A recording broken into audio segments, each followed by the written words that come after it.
Hello and welcome back to yet another exciting episode of the Lazy Money Game. In today's episode, I will walk you through the news and what has happened to my portfolio within the week.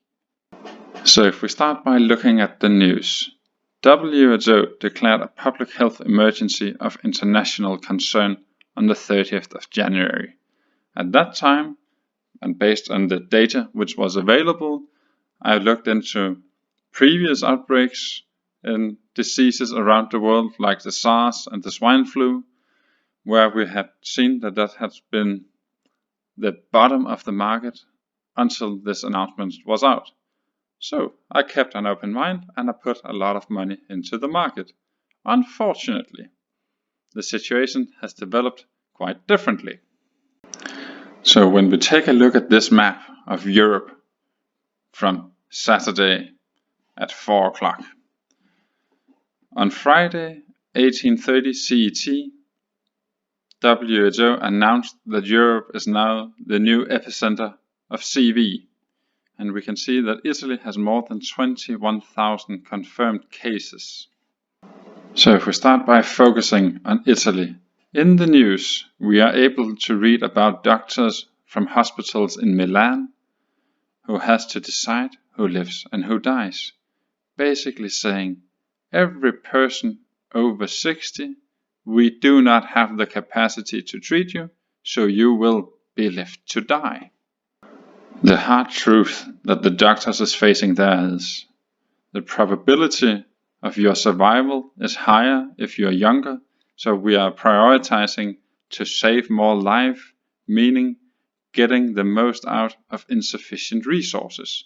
That is really a tough situation to be in.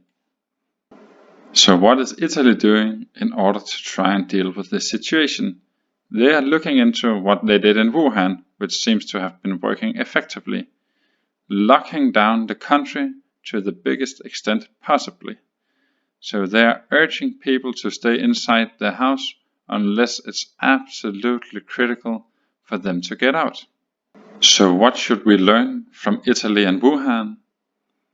This disease is spreading exponentially fast unless you take drastic actions. And luckily, that is what most of the European countries are doing, trying to lock down their countries. But how effective it will be is up to every single citizen within the countries, trying to understand that you need to keep distance from every other citizen in your country. Of course, it also depends on your healthcare system, because if you go above your limit, then the mortality rate starts to increase drastically. In South Korea, for instance, they currently have a mortality rate of about 0.5%. But if you go to Italy, then it's currently around 5, meaning 10 times higher. So if we zoom out and go to the States, we can see that they currently have around 1,600 confirmed cases. But what about their healthcare system? As far as I can read, there is around 30% of the population who won't be able to handle an unforeseen bill of around $40. That means if you lock down the country, there will be a lot of people who would be forced to go out and work, even though that you ideally would want them to be in lockdown. So you must expect that this disease will spread much more widely in the States compared to what we have seen in Wuhan and in Italy. So why do I put such a big emphasis on this disease? Well, if you go back to the 30th of January, I severely underestimated how much this disease would affect the world and the stock market.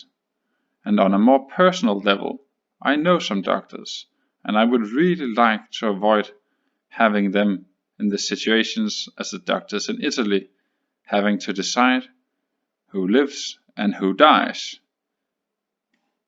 So from an investment perspective, I underestimated the severity of this disease. That means that I must be lacking knowledge, and then there's only one answer for that. Sit down and read more about it. Get to know this, try to understand it, in order to avoid making the same mistake twice. So that is what I have done within the week. I will of course include some links in the description below.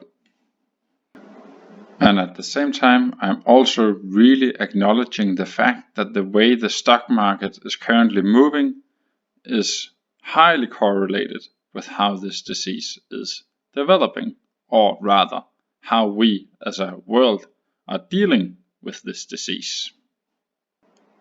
So why do I keep focusing on this picture? Well, from a historical standpoint, if the United States economy is struggling, that will be bad for the global economy. So which initiatives has been taken within the States in order to prevent a financial recession while they are fighting this disease? Thursday, it was announced by the Fed that they will be putting out $1.5 trillion into the market.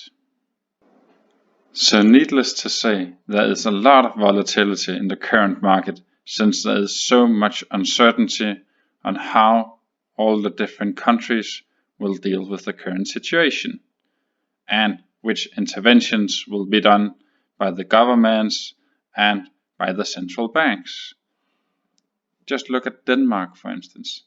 The C25 index fall almost 5.5% on Monday, which is the biggest drop that we have ever seen in the history of the market. Oh, I mean, that was just until we hit Thursday, when we saw a drop of more than 8%, meaning a drop which was more than 2.5% more severe than the current biggest drop which occurred on Monday. So the two largest drops within a single week. Another really important news to mention is the price war on oil, which is currently going on. Since we have the virus, the demand for oil has severely dropped due to all these travel restrictions. And at the same time, OPEC could not agree on how many barrels they were going to pump. And since Saudi Arabia was not happy about their decision, they decided to ramp up their production. So with lower demand and with higher production, the oil price fell more than 30% between Sunday and Monday, leading to a severe drop in all the markets. So now let's take a look at my portfolio and see what has happened within the week. First, I need to apologize because I have actually bought ExxonMobil on the 29th of January, but I forgot to add it to the sheet. And since it's an oil company, they are also struggling quite a bit due to this severe drop in oil prices. And if you take a look at my portfolio, you can see that I'm down almost 30%. Within the week, I was at some point down more than 35%.